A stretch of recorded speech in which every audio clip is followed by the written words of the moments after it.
I met the NEDA convener along with my party president, former Minister Mewar Jamatya, Leader of the Opposition Animesh, and Vrishiketu Vishwajit Koloy, and we had extensive talks.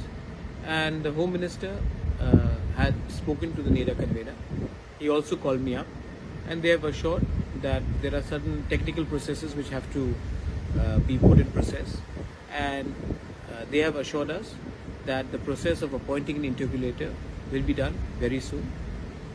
They asked us to be patient and to trust his word and commitment on it.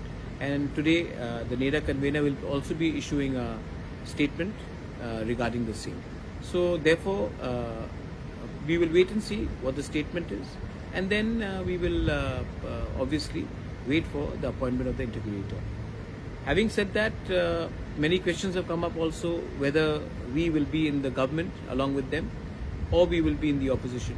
We are very comfortable where we are. We know that we were elected by the people to raise the voices, and if we sit in the government without our issues being addressed, then we will be doing a huge amount of injustice to our people. So we have decided that we will not sit in the government, but keep on raising the voices of our people, the grievances, the problems of the indigenous Tripurasa. And till the time there is no complete solution to our demand, we would rather sit in the opposition than sit in the government and become silent. So that's our stance.